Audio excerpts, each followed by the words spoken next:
Kayeng Kashari Meghalaya High Court hagasngi palai kalasong bishar ya kemukadma balamudui daga kinhun yatra kabalong persya ya kajing kentaj ben ai no objection certificate benyaj pilgrim kiriungit Hindu syakakram maujumbun kabadan Hamausen Ram East Khas Hills District. Hagani kasngi kayeng Kashari kalakhatru ya kinong yalam kasnong Mausen Ram ka Deputy Commissioner ka East Khas Hills lembaju Superintendent of Police ka East Khas Hills banwan hakmat kayeng Kashari na bentagan ni kemukadma.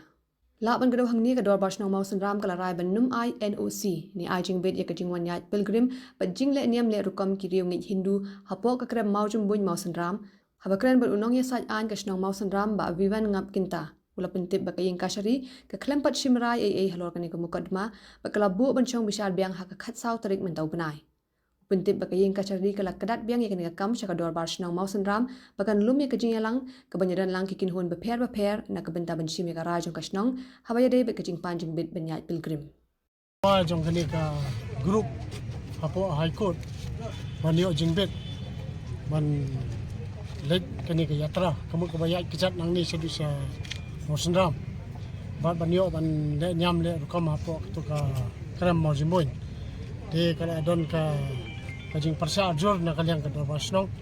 namar ba kam ay ka NOC ba hakipor ba munswa ka adon kajing penkheng kajing bam kongo iki kendon dia menta long bisar baran buram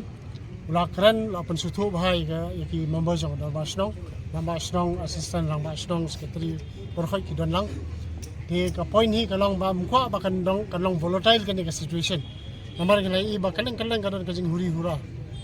nakadaw jo kanyam nakadaw di kajing long jai benrio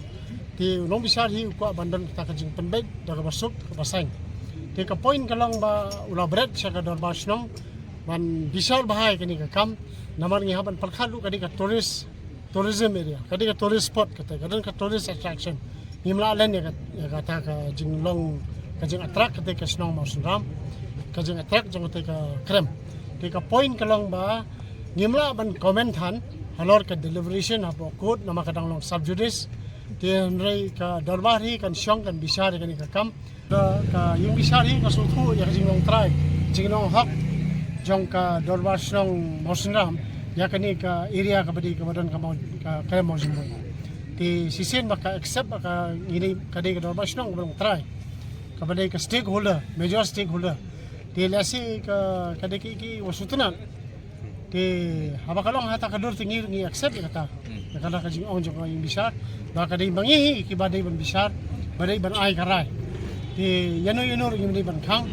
ti andai wala kataru ka kalabret sa ka dorbasnong makan bisar ni kum ka dorbasnong hi habang ikran kum ka religious is ngi ngimda sutanat ikta ka namar ki ong ka yatra ki ban kandon ka jing lek mani kani tai hang ka yatra kamu ka jing ya kisat nang ni siapo Mausen Ram nang Mausen Ram ki ban bai biang kata ka de ka jing sutu ko jongi andai banong man le nyam le rukom ka de kata ka bangi persya jur bat berhak ki stakeholders ki persya ikta ka jing le nyam hang ta po krem mo jing boy ya kata dalile ngimla ban sya kata ngimla ban ong okay dalile